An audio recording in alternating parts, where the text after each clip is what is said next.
Yes बेटे, आज मैंने जो टॉपिक पकड़ा है ये आपके 4 चैप्टर्स के अंदर एज इट इज़ अप्लाई होता है, जिसको बोलते हैं treatment of accumulated profits and losses. और ये चाहे आप change in profit sharing ratio कर रहे हैं, चाहे एडमिशन कर रहे हैं, चाहे रिटायरमेंट कर रहे हैं और चाहे डेथ कर रहे हैं, ये चारों चैप्टर में एज इट इज़ सेम तरीके से अप्लाई होता है। तो चलिए एक एक करके टॉपिक पकड़ रही हूँ। फर्स्ट है accounting of reserves and accumulated profits and losses, जिसके अंदर सबसे पहले मैं बात करूँगी प्रॉफिट्स के रिगार्डिंग। और ये देखिए मैंने लिख के भी दिया है आपको कि ये at the time of change in profit sharing ratio, चाहे एडमिशन चल रही है, चाहे रिटायरमेंट है, चाहे डेथ है, तो ये अगर ऑलरेडी एग्जिस्ट कर रही हैं in the books of the firm तो इसको ट्रांसफ़र कर दिया जाएगा पार्टनर्स कैपिटल अकाउंट में अगर फ्लक्चुएटिंग सिस्टम है। बाय डिफ़ॉल्ट वैसे हम यही सिस्टम अप्लाई करते हैं, और या फिर करंट अकाउंट में ट्रांसफ़र कर दिया जाएगा अगर आपका फिक्स सिस्टम चल रहा है। बट किस रेशो के अंदर? This is the important thing, that means old profit sharing ratio. चलिए सबसे पहले अब हम पास कर रहे हैं, we are dealing with the reserves and accumulated profits. ये आपके सामने एंट्री नज़र आती है, ये देखिए इसको डेबिट किया गया। उसका रीज़न है क्योंकि ये सारे के सारे क्या है, अकम्युलेटेड प्रॉफिट्स हैं, और अकम्युलेटेड प्रॉफिट्स का जो बैलेंस होता है वो होता है क्रेडिट, और ये सारे लायबिलिटी साइड में आपको नज़र आएंगे। अगर लायबिलिटी साइड में नज़र आते हैं, जब हमने ट्रांसफ़र करना होता है, राइट ऑफ करना होता है, तो डेबिट का क्या बनाते हैं, क्रेडिट, और क्रेडिट का क्या बनाते हैं, डेबिट। तो इसीलिए सारे अकाउंट ये डेबिट चल रहे हैं। और क्रेडिट किसको किया जाएगा? Old partners in the old ratio, may be the current और may be the capital, that depends on the method we are using. ये ओल्ड रेशो नहीं भूलना है आपने। बट यहाँ पे कुछ स्पेशल केसेस हैं, जैसे वर्कमैन कंपनसेशन रिजर्व है या इन्वेस्टमेंट फ्लक्चुएशन रिजर्व है, तो इनको मैं अभी बाद में लेती हूँ। पहले हम नॉर्मल वे से जो क्वेश्चन है उसके सॉल्व करेंगे। चलिए आगे बात करते हैं रिगार्डिंग द अकम्युलेटेड लॉसेस। अकम्युलेटेड लॉसेस या डेफर्ड रेवेन्यू जो हैं वो आपको असेट साइड नज़र आएंगे। असेट साइड में कौन सी? डेबिट साइड में। तो अगर डेबिट है इसको भी हमें ख़त्म करना है, अगर प्रॉफिट्स को ख़त्म किया है तो लॉसेस को भी हमें ख़त्म करना होगा। तो इसीलिए ये ट्रांसफ़र हो जाएंगे ओल्ड पार्टनर्स कैपिटल और करंट अकाउंट के अंदर, और किस रेशो के अंदर? ओल्ड रेशो में। उसको डेबिट दिया जाएगा और बाकी ये सब आपके क्या हो जाएंगे? लॉसेस क्रेडिट हो जाएंगे, जिसको फिक्टिशियस सेट भी माना जाता है। चलिए अब एक क्वेश्चन लेते हैं। आपके सामने S M and S T N M, there are 3 partners, 5:3:2 का रेशो है। मैंने इस टॉपिक को समझाने के लिए change in profit sharing ratio के क्वेश्चन लिए हैं, बट अगर यही क्वेश्चन आपका एडमिशन, रिटायरमेंट या डेथ में आता है तब भी आपने सेम तरीका ही फॉलो करना है। तो इसकी 1 अप्रैल 2025 को आपकी रेशो चेंज हो गई है 2:3:5, जिसके अंदर जनरल रिजर्व का बैलेंस बताया गया है कि वो ऑलरेडी एग्जिस्ट कर रहा है, कितना? 1 लाख। अब हमने जर्नल एंट्री पास करनी है इसकी, तो इफ़ नथिंग इज़ मेंशन हम इसको राइट ऑफ करने की ही एंट्री डालते हैं। तो एंट्री डालते हैं, देखिए क्या बनेगी, जर्नल रिजर्व, शॉर्ट फॉर्म में लिख रही हूँ GR, journal reserve account debited to S capital, to T's capital, to M's capital, और अमाउंट आपकी है 1 लाख, और हमारी ratio 5:3:2, that is a old ratio. इसको ओल्ड रेशो में ट्रांसफ़र कर दिया जाएगा। It means 50,000, 30,000 and 20,000। ये आपकी एंट्री कंप्लीट हो जाती है ना बच्चे। अब हम बात करते हैं कुछ स्पेशल रिजर्व्स की, जिसमें सबसे पहला रिजर्व आता है वर्कमैन कंपनसेशन रिजर्व। बट ये क्यों बनाया जाता है, सबसे पहले तो इसको समझो। ये बनाया जाता है इसलिए ताकि कोई क्लेम अगर वर्कर का आता है तो इसको यहाँ से कवर किया जा सके। और ये बनाया कहाँ से जाता है? From the profit. और क्लेम ऑफ द वर्कर अगर आता है तभी यहाँ से पैसा निकलेगा, अदरवाइज अल्टीमेटली ये पैसा किसका हक है? Old partners in the old ratio में इसको ट्रांसफ़र कर दिया जाता है टू द पार्टनर्स कैपिटल और द करंट अकाउंट। सबसे पहला आपने क्या करना है, देखना है क्वेश्चन के अंदर क्लेम है, अगर है तो ये पैसा यहाँ से निकल जाएगा। फिर बाकी बाद में जो बचेगा पैसा वो old partners in the old ratio में ट्रांसफ़र कर दिया जाएगा। चलिए क्वेश्चन देख रहे हैं अभी। अब फिर से मैंने इसको समझाने के लिए change in profit sharing ratio का ही क्वेश्चन लिया है। बट ये सेम तरीके से अप्लाई होगा चाहे आप एडमिशन कर रहे हैं, रिटायरमेंट कर रहे हैं, डेथ कर रहे हैं। चलिए P K and then R, there are 3 partners in the question और उनकी पुरानी ratio, this ratio is important क्योंकि इसी के साथ ही कैलकुलेशन होनी है। 4:3:2 का रेशो है और उन्होंने रेशो चेंज कर दी है 2:3:4। इसके बाद the main thing, workman compensation reserve आपको कितना दिया, 90,000। और अब आपकी एंट्रीज शुरू होती हैं। अब यहाँ पे आप देख रहे हैं when the information as to the claim is not given, claim की कोई इन्फॉर्मेशन नहीं है, तो इसीलिए ये सारा का सारा रिजर्व का पैसा ट्रांसफ़र हो जाएगा old partners in the old ratio. देखिए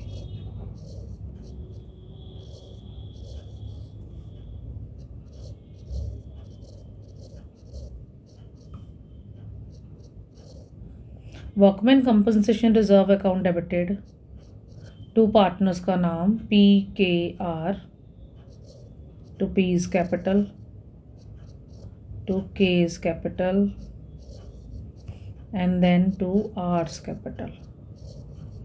90,000 मेरे पास अमाउंट है और इसको ओल्ड रेशो, ये देखिए मैं ऊपर फिर से दिखा रही हूँ आपको, 4:3:2 की रेशो में, ओल्ड रेशो में ट्रांसफ़र कर देंगे। तो ये आ जाएगा 40,000, 30,000 एंड 20,000। नाउ नेक्स्ट केस ले रहे हैं, when there is no claim, अब फिर से कोई क्लेम नहीं है, तो दैट मीन ये वाली जो एंट्री है वो यहाँ पे सेम होने वाली है, तो नो चेंज एट ऑल। चलिए नेक्स्ट देखते हैं, when the claim of worker कितना आ गया, 45,000। अब ये क्लेम का पैसा हम रिजर्व में से सबसे पहले निकालेंगे। So the entry will be workman compensation reserve debited to claim of workers, to तीनों पार्टनर्स के नाम, that means P K and then R, P is capital, K is capital, to R's capital. चलिए अब 90,000 का मेरा fund था इस question में, 45,000 ये ले गए। देन अब बाकी कितना बचा, इसको हम जो पुरानी रेशो चल रही थी क्वेश्चन में, दैट इज़ 4:3:2, इस ओल्ड रेशो में डिवाइड कर देंगे। तो ओल्ड रेशो में अगर डिवाइड करें तो अमाउंट आएगी 20,000, 15,000 and 10,000। Now the next is claim case 4, जिसमें क्लेम ऑफ वर्कर कितना आता है, 99,000। अब देखो सिर्फ हमारे पास 90,000 है, तो बट क्लेम कितना आया, 99,000 का। तो ये जो एक्स्ट्रा मनी है 9,000 एक्सेस आपको नज़र आती है, ये हम रीवैल्यूएशन में से निकाल लेंगे। So in that case the entry will be workman compensation reserve debited 90,000, then एक लाइन खाली छोड़ेंगे, to claim of worker that is of 99,000। अब बाकी का पैसा हम निकालेंगे रीवैल्यूएशन में से, दैट इज़ डेबिटेड 9,000। और अब ये भी है कि अगर रीवैल्यूएशन एक बार डेबिट हो गया तो उसको क्रेडिट होना ही है, बट फिर डेबिट किसको करेंगे, पार्टनर्स का है। तो क्योंकि रीवैल्यूएशन का सारा पैसा चाहे प्रॉफिट है चाहे लॉस है वो पार्टनर्स में ही जाता है। तो चलिए करते हैं फिर। So P's capital account debited, ये सेकंड एंट्री हो जाएगी आपकी, P's capital account debited, Q's capital account debited, R that is K's capital account debited, then R's capital account debited, then to revaluation and the amount will be only 9,000। और इसको हम divide करेंगे फिर से 4:3:2, that is the old ratio। So 4,000, 3,000 and then 2,000। Now the next is when the claim of the worker, अब कितना आया 90,000, that mean जितना रिजर्व था उतना ही पैसा आपका किसका है, क्लेम का है। तो in that case the entry will be workman compensation reserve account debited to claim of workers, that is of 90,000। अच्छा, एक बात और आपको बताऊंगी, ये जो क्लेम ऑफ वर्कर है it is consider as a liability. ये जितना भी क्लेम आपका ऊपर मैंने डिस्कस किया ये सारा लाइबिलिटी साइड में जाके अपीयर हो जाएगा। ये बात याद रखनी है आपने, क्योंकि अभी हमने इसका पेमेंट नहीं किया है। बैलेंस शीट में ये लायबिलिटी साइड में चला जाएगा और वहाँ से reserve, that means workman compensation reserve ख़त्म हो जाएगा। चलिए बच्चे आगे बात करते हैं। This is regarding the investment fluctuation reserve. So investment fluctuation reserve का मतलब क्या होता है, ये क्यों मेंटेन होता है? सबसे पहले तो ये समझिए, ये फंड इसलिए मेंटेन होता है कि अगर कहीं fall in the value of investment आ जाती है तो बिलो द बुक वैल्यू, तो ये पैसा इसीलिए हम रिज़र्व करके रखते हैं ताकि जो लॉस है कंपनी का, सॉरी जो फर्म का, वो यहाँ से पैसा निकाल के हम लोग कवर करें। बट ये क्रिएट कैसे होता है, आउट ऑफ द प्रॉफिट से, ठीक है। और फिर वही है, जैसे वर्कमैन कंपनसेशन रिजर्व का पैसा जो है वो डिवाइड हुआ अमंग द पार्टनर्स, ऐसे ही अगर फॉल इन द इन्वेस्टमेंट होती है तब तो हम यहाँ से पैसा निकालेंगे, नहीं तो ये सारा पैसा कहाँ ट्रांसफ़र हो जाएगा, पार्टनर्स कैपिटल या current account, in which ratio, that is the old ratio. So you keep in mind. But अगर कहीं इन्वेस्टमेंट की वैल्यू राइज होती है, याद रखना राइज होती है इन्वेस्टमेंट की वैल्यू, तो ये चली जाएगी कहाँ पे, रीवैल्यूएशन अकाउंट में अफेक्ट डालेगी, याद रखना है। बट फॉल अगर होता है तब हम यहाँ से पैसा निकालेंगे। ओके, चलिए एक केस कर रहे हैं हम लोग, क्वेश्चन पकड़ रही हूँ तो उसको ध्यान से देखिए। यस बच्चे, यहाँ पे RG&K, there are 3 partners on की old ratio. Again this is important one. Old ratio दे रखी है और नई रेशो भी है, बट उसका हमने करना कुछ नहीं है। तो जिसके अंदर आपका इन्वेस्टमेंट फ्लक्चुएशन रिजर्व आया है कितना, 2 लाख का। ये लायबिलिटी साइड में पेयर है, ये आपको बैलेंस शीट में दिया होगा। और असेट साइड में आपको बताई गई है इन्वेस्टमेंट कितने की है, जिसकी कॉस्ट कितनी थी, 18,000। अब डिफरेंट केसेस आते हैं, उसको देखकर चलते हैं। चलिए, पहला केस है if there is no information, यानी कि ना तो इन्वेस्टमेंट की वैल्यू अप हुई ना डाउन हुई, तो इट मीन्स जो फंड का पैसा, दैट मीन रिजर्व का पैसा है, ये अल्टीमेटली पार्टनर्स को जाना होता है, तो इसीलिए उसी को ही हम ट्रांसफ़र करेंगे। तो चलिए करते हैं। Investment fluctuation reserve debited with rupees 2 lakh to R's capital, to G's capital, to K's capital, और किस रेशो में जाएगा, 4:3:2 की रेशो में, that is the old one. Yes बच्चे, ये 18,000 की अमाउंट थी, तो जो मैंने गलती से 2 लाख नोट कर लिया, तो 18,000 की मनी हम ट्रांसफ़र करेंगे, क्योंकि रिज़र्व का, इस बच्चे मैं एक बार दोबारा से आपको दिखा रही हूँ, यहाँ पे इन्वेस्टमेंट का वैल्यू कितना दिया है हमने, 2 लाख का, और इन्वेस्टमेंट फ्लक्चुएशन रिजर्व कितना है, 18,000 का। तो इसीलिए ये 18,000 का जो वैल्यू है वो ट्रांसफ़र हो जाएगा old partners in the old ratio. तो अमाउंट आएगी आपकी 8,000, देन 6,000 एंड 4,000। चलिए आगे चलते हैं। अब मार्केट वैल्यू ऑफ इन्वेस्टमेंट कितनी है, फिर से 2 लाख। ये देखिए ऊपर मैं दिखाती हूँ, आपकी जो कॉस्ट है वो है 2 लाख, ये वाली, दिस वन, और आपके सामने जो मार्केट वैल्यू ऑफ इन्वेस्टमेंट वो भी सेम है, that mean no up and no down, तो इसीलिए ये सेम एंट्री आपकी यहाँ पे रिपीट हो जाएगी, सेम।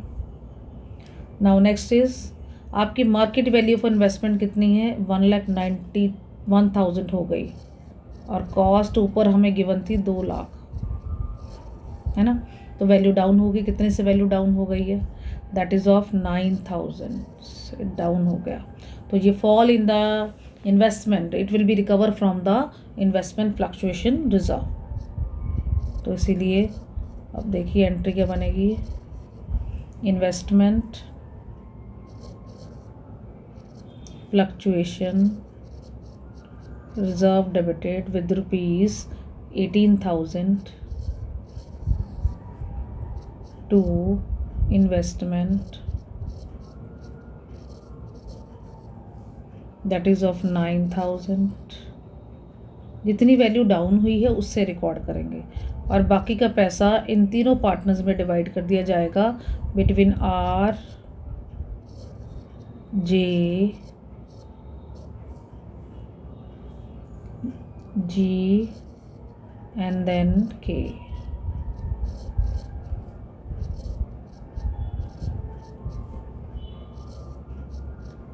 ओके, सो अब देखिए, अब ये हमारी रेशो थी यहाँ पे क्वेश्चन में गिवन थी 4:3:2। तो इट मीन्स जो 9,000 बचा है वो 4:3:2 की रेशो में डिवाइड होगा। Means 4,000, 3,000 and then 2,000।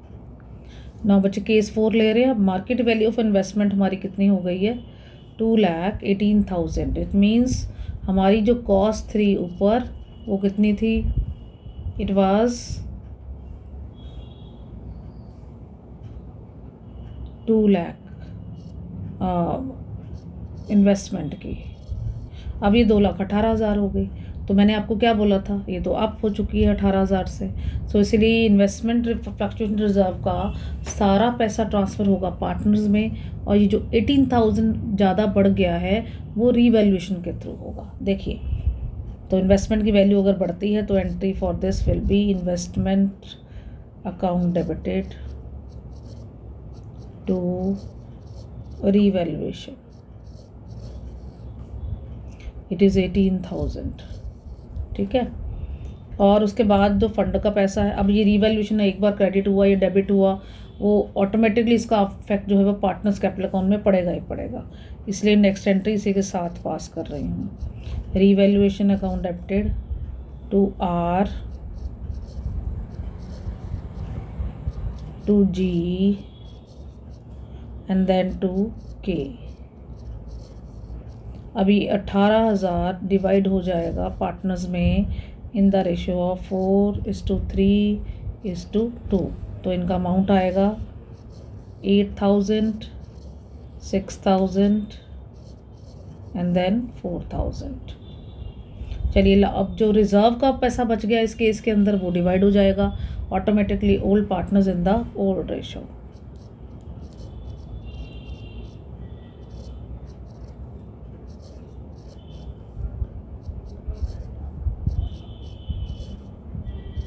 Debited to R's capital, to G's capital and then to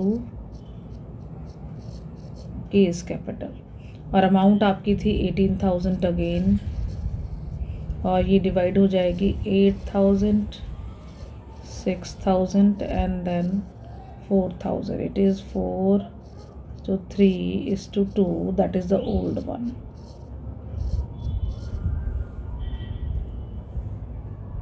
चलिए नेक्स्ट चलते हैं। आपका मार्केट वैल्यू ऑफ इन्वेस्टमेंट अब हो गई 1,73,000। 2 लाख आपकी कॉस्ट 3 इन्वेस्टमेंट की, अब ये डाउन होगी बहुत ज़्यादा। कितने से डाउन होगी, 27,000 से वैल्यू डाउन हो चुकी है। तो इसीलिए अब जितना रिजर्व में पैसा पहले तो वो निकालते हैं।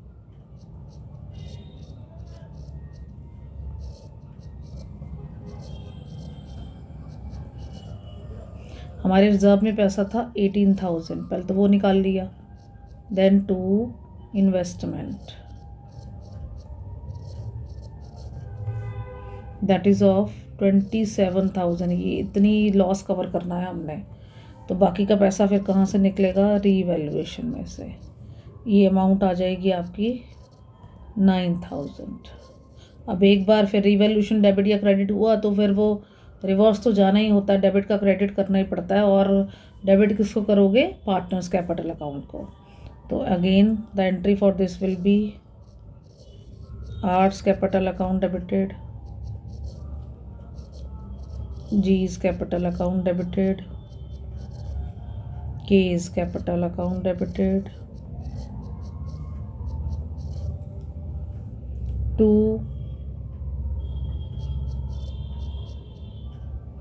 revaluation account, it means 9,000। And यहाँ पे जो रेशो है वही 4:3:2 का रेशो जो चल रहा है उसमें डिवीजन हो जाएगा। 4,000, 3,000 एंड देन 2,000। बच्चे अभी एक लास्ट केस पकड़ रही हूँ यहाँ पे अकमलेटेड लॉसेस के रिगार्डिंग। अकमलेटेड लॉसेस में अब एक क्वेश्चन है, HNS दो पार्टनर है, 4:3 का रेशो है और इन्होंने एडवर्टाइजमेंट सस्पेंस का बैलेंस दिया 20,000 और प्रॉफिट एंड लॉस अकाउंट का डेबिट बैलेंस दिया। दैट मीन्स ये दोनों ही असेट साइड में नज़र आएंगे आपको ऑन द डेबिट। मतलब असेट साइड का बैलेंस क्या होता है? डेबिट। अब डेबिट का क्या बुक करोगे? क्रेडिट। तो चलिए एंट्री कंप्लीट करते हैं। यहाँ पे एंट्री जाएगी H's capital account debited, S's capital account debited, to advertisement suspense account 20,000, then to P&L account 50,000 और ये 70,000 डिवाइड हो जाएगा 4:1 की रेशो में। अभी अमाउंट आ जाएगा इसका 14,000 और इसका आ जाएगा 56,000। अगेन ओल्ड रेशो हम यूज़ कर रहे हैं यहाँ पे। तो बेटा मैंने बहुत इंपॉर्टेंट टॉपिक आपके साथ डिस्कस किया है जिसमें मैंने कोशिश करी है कि सारे के सारे ये केसेस जो 4 चैप्टर के अंदर सेम अप्लाई हो रहे हैं तो उसकी वीडियो मैं बना के डाल रही हूँ और इसको अच्छे से अंडरस्टैंड करिए, आपको बहुत हेल्पफुल मिलेगा।